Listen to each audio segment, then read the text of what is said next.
8h45, Agnès Pannier-Runacher, bonjour. Bonjour Jean-Jacques Bourdin. Merci d'être avec nous, ministre de la Transition écologique, de l'énergie, du climat et de la prévention des risques. Hier soir, au Sénat, s'est passé un événement qu'on commence à commenter ce matin, qui est important. Et c'était peut-être un revers pour le gouvernement, sûrement. Vous allez me dire ce que vous en pensez. De quoi s'agit-il ? Bien, le Sénat a refusé toute hausse des taxes sur l'électricité. Le Sénat, qui majoritairement soutient Michel Barnier. Est-ce un revers pour le gouvernement ? Non, c'est pas un revers pour le gouvernement, puisque Michel Barnier l'a dit lui-même.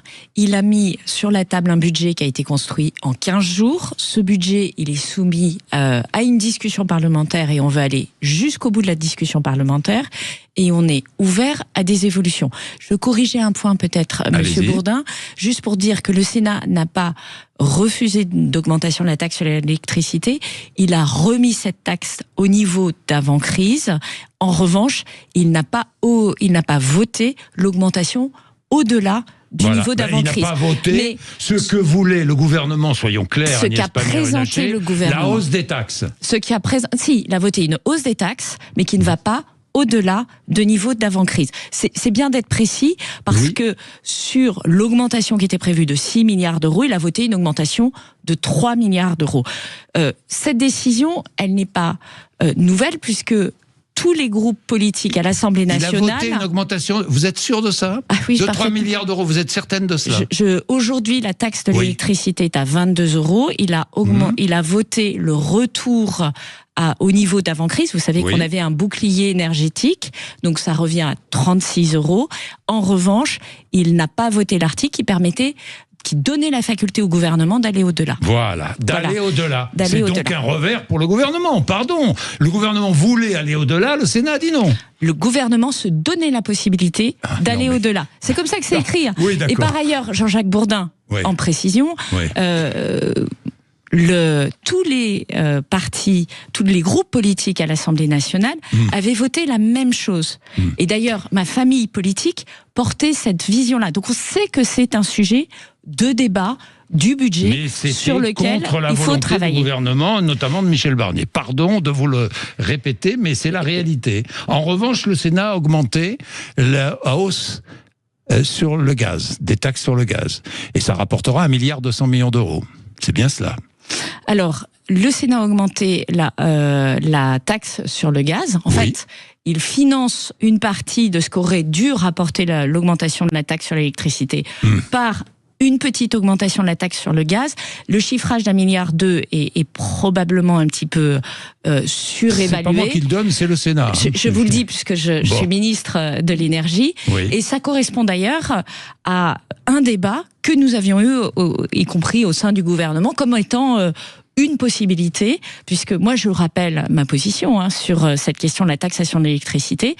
Revenir au niveau d'avant-crise, c'est quelque chose auquel toutes les entreprises sont préparées. Ça permet de baisser la facture des Français, parce que le coût de fourniture de l'électricité sur les marchés internationaux, je rentre pas dans le détail, c'est technique, mais a baissé, donc la facture des Français allait baisser, aller au-delà, pouvait nous mettre en risque par rapport à 3 choses. Première chose, le pouvoir d'achat des Français. Aller trop au-delà. Deuxième chose, la compétitivité des entreprises, puisque les entreprises françaises sont en compétition avec les entreprises, par exemple, allemandes, belges, espagnoles, italiennes, qui n'ont pas les mêmes niveaux de taxes. Et troisième chose, la question de la transition écologique. Il faut que se chauffer au gaz reste plus cher que se chauffer à l'électricité, si effectivement le prix du gaz est supérieur à celui de l'électricité. Oui, même si les entreprises françaises paient leur électricité plus cher que les entreprises allemandes. Non, ce n'est pas exact aujourd'hui. Les entreprises françaises payent leur électricité moins cher que les entreprises allemandes. Est-ce qu'on va manquer d'électricité cet hiver ou pas ? Non, on ne va pas manquer d'électricité. On est même à un niveau de production inédit qui fait que nous avons exporté plus que jamais à l'international. Nous avons battu notre record d'exportation d'électricité le 13 novembre dernier. Bien. Autre sujet qui vous concerne directement dans ces discussions budgétaires, les véhicules électriques et les aides à la vente de véhicules électriques. Les aides sont en baisse, puisqu'on va passer pour des ménages modestes, 50% des ménages, de 7 000 à 4 000 euros, c'est bien cela? Tout à fait. Dans le projet de budget, 7 000 à 4 000 euros. Est-ce que vous le regrettez?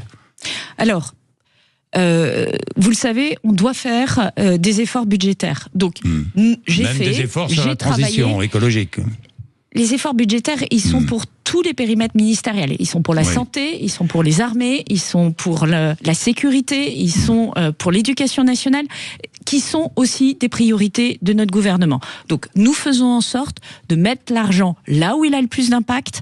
Et effectivement, nous faisons des efforts budgétaires, pas parce que ça nous fait plaisir, mais parce que si nous voulons continuer à emprunter de l'argent pour financer notre dette, il faut que la qualité de notre budget soit suffisante pour pouvoir continuer à emprunter. C'est essentiel. Sinon, qu'est-ce qui se passe?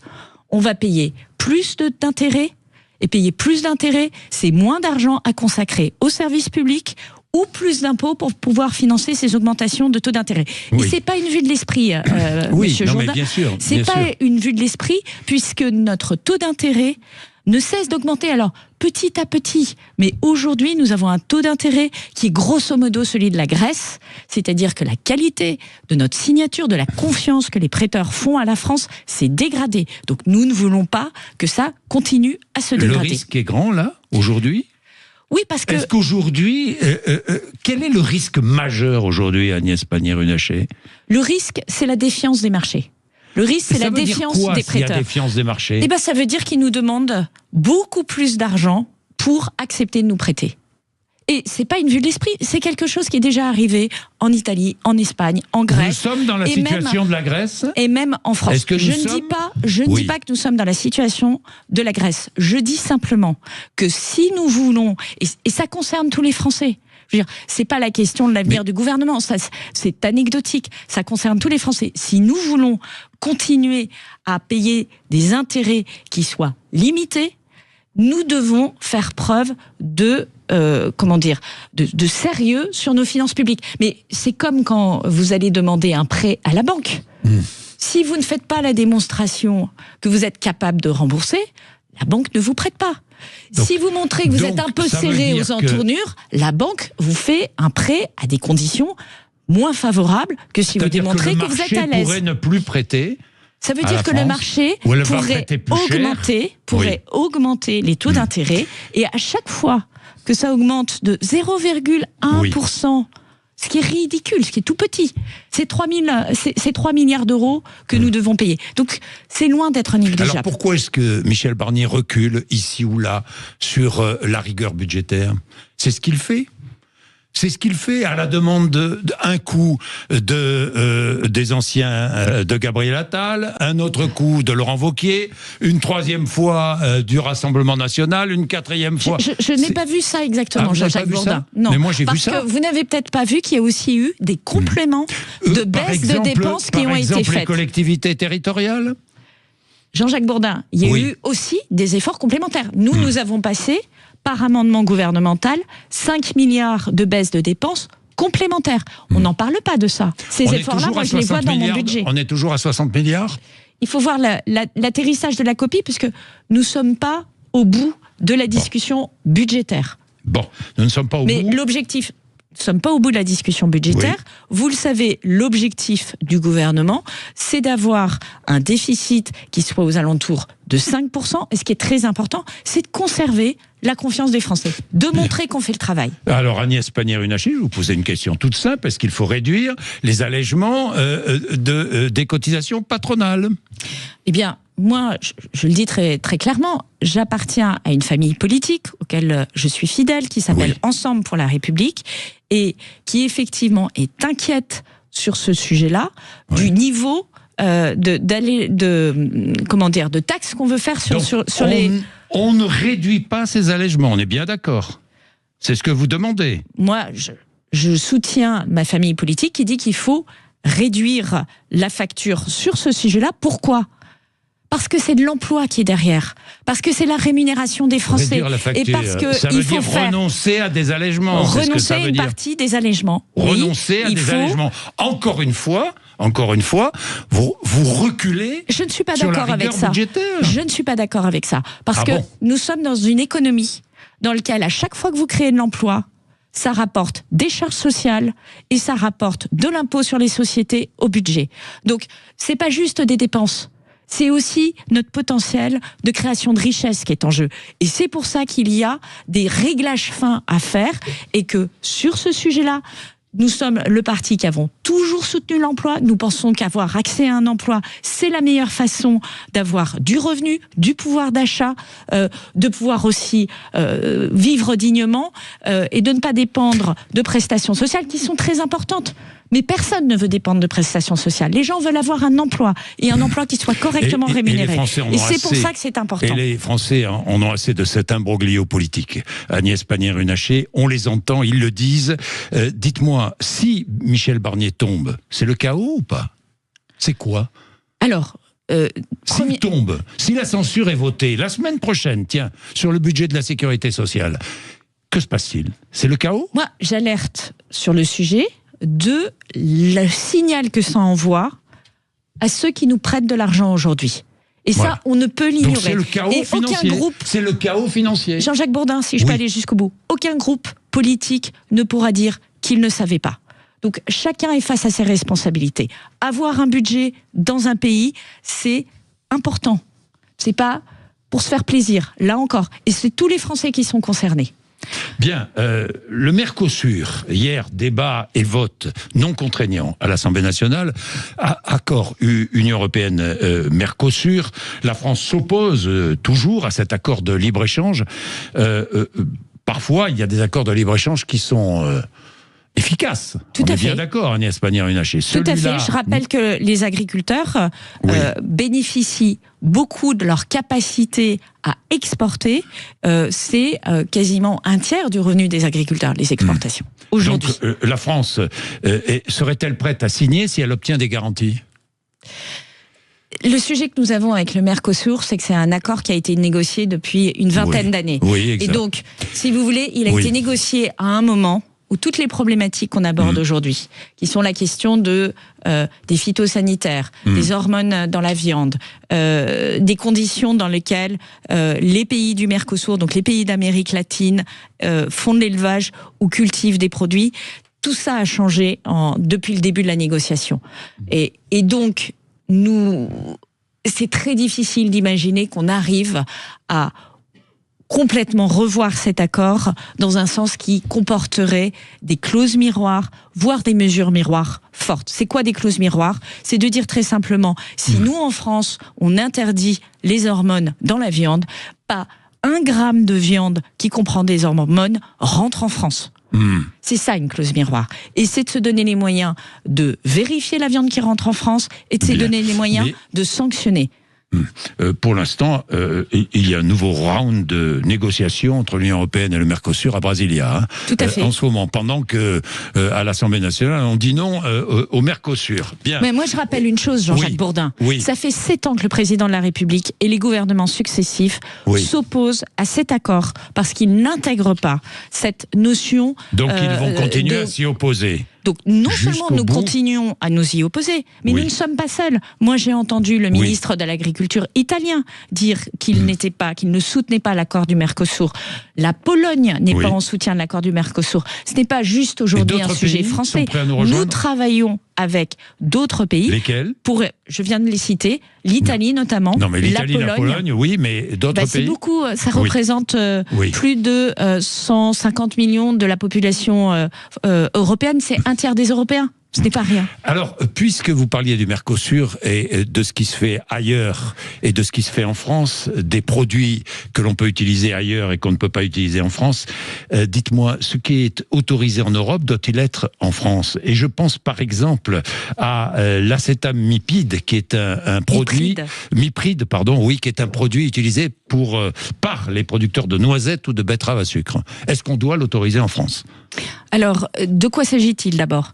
Ce produit produit, il est utilisé pour tuer des pucerons qui attaquent les cultures, entre autres, pour faire très court. Oui. Mais il tue qui aussi ravagent les cultures. Il tue aussi les abeilles et les pollinisateurs. Il tue aussi les abeilles et les pollinisateurs, qui sont un des facteurs... Donc en Europe, on accepte que les abeilles soient tuées. Tout à fait. Un des facteurs de baisse des rendements de notre agriculture. Premier point. Ce produit, il est soupçonné d'avoir un effet de perturbateur endocrinien et d'être un neurotoxique du développement. Deuxième sujet. Ce produit peut se retrouver dans l'eau potable, par infiltration. Donc c'est évidemment un sujet de santé qui n'est pas à prendre à la légère. Je le dis très directement. Je vous écoute. Donc il continuera à être interdit. Si ce n'est pas à prendre à la légère. Ce n'est pas à prendre à la légère. C'est pour ça que il continuera à être interdit ou pas? Monsieur Bourdin, si je peux aller jusqu'au bout à nouveau. Allez-y. Moi, j'attends la réponse. Vous allez avoir la réponse. Ce sujet, il est aujourd'hui proposé par un sénateur dans une proposition de loi, d'accord ?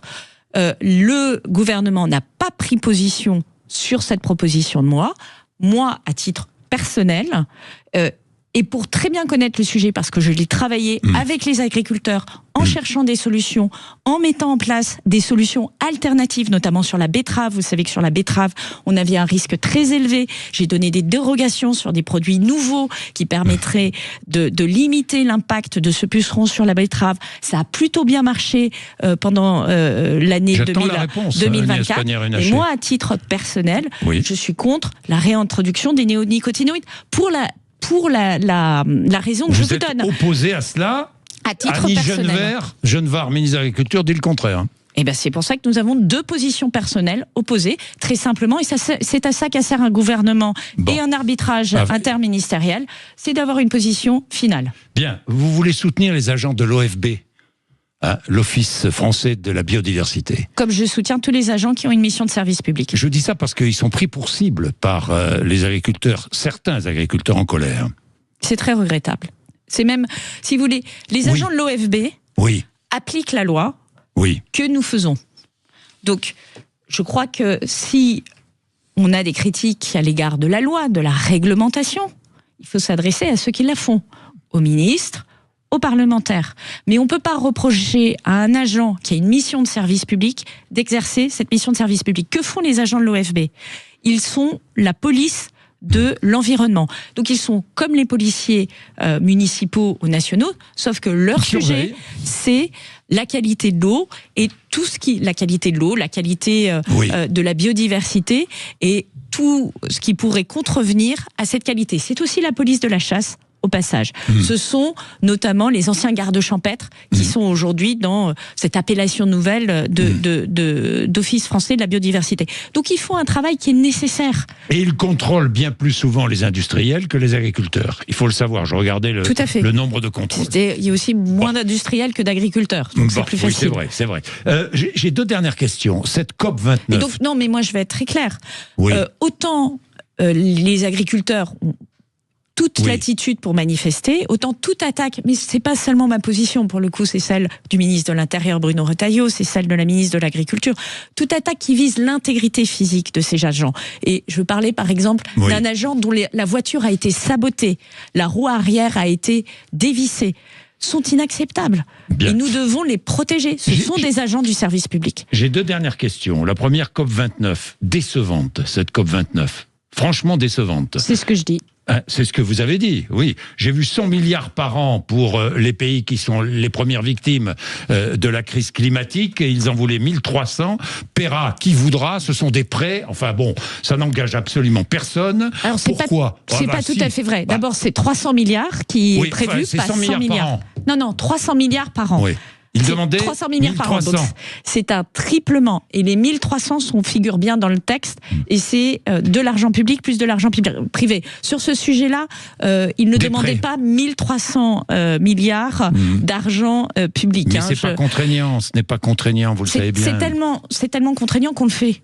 Oui. C'est-à-dire que l'engagement que nous avons pris à l'accord... Et pourquoi sont-ils tous mécontents alors ? parce qu'ils voulaient plus, mais parce que nous sommes tous confrontés au dérèglement climatique et que, évidemment, il y a une espèce de côté vertigineux de tout ce que nous devons faire. D'abord pour adapter, vous imaginez des pays qui n'ont pas de moyens et qui doivent protéger leur territoire contre des inondations à répétition, contre des sécheresses à répétition et qui sont endettés parce qu'ils n'ont pas de ressources économiques. Pour eux, c'est vertigineux. Ils ont besoin d'être accompagnés. Et si nous ne voulons pas qu'il y ait des millions de réfugiés climatiques, bien sûr qu'il faut avancer. Bien sûr qu'il faut avancer. Mais nous, ce que nous disons en Européens, c'est que nous prenons nos responsabilités, mais que nous voulons que d'autres pays prennent leurs responsabilités. Qu'il y a des pays, depuis 1990, qui se sont développés à toute vitesse, des pays émergents. On peut penser évidemment à la Chine, à l'Inde, au Brésil, et que ces pays ont toute leur place pour être aussi une partie de la solution. Bien, le Black Friday, débauche de consommation, aucune régulation, 8% des émissions de gaz à effet de serre à l'échelle mondiale, l'industrie textile. Vous regrettez ? Est-ce qu'il faut réguler ? Est-ce qu'il faut, je ne sais pas moi. Moi, j'agis surtout, Jean-Jacques Bourdin. Oui. Demain, je mettrai en place l'expérimentation d'un affichage environnemental sur les textiles pour que le consommateur sache quel est le score affichage de environnemental sur le textile. Exactement. C'est-à-dire que vous allez dans un magasin et vous avez un score environnemental qui est donné pour les articles. Comme pour le logement, quoi.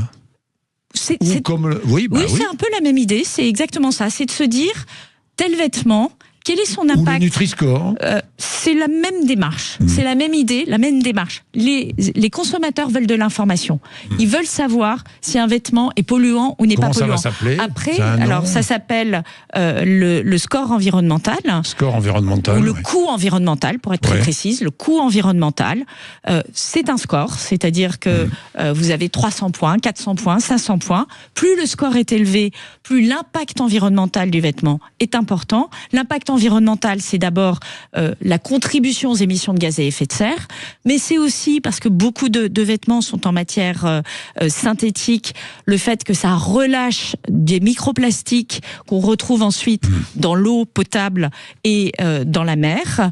C'est encore la question de l'ultra fast fashion. Donc tous ces éléments sont bien mesurés. On s'appuie sur toute la démarche qui a été faite en européen. On a rajouté 3 critères pour mieux prendre en compte notamment la question des microplastiques. Et ça permettra aux consommateurs de savoir où il met les pieds. On ne dit pas aux consommateurs ce qu'il faut acheter. Mais par contre, on évite qu'ils se fassent balader. Merci Agnès Pannier-Runacher. Merci. Peut-être un gouvernement de compromis après Michel Barnier, non ? Écoutez, moi je ne fais pas de... Gauche socialiste je ne fais pas de politique fiction. Bon, vous ne faites pas de politique fiction. Nous verrons bien. Il est 8h57. Merci d'être avec nous, Patrick Roger, juste après les infos.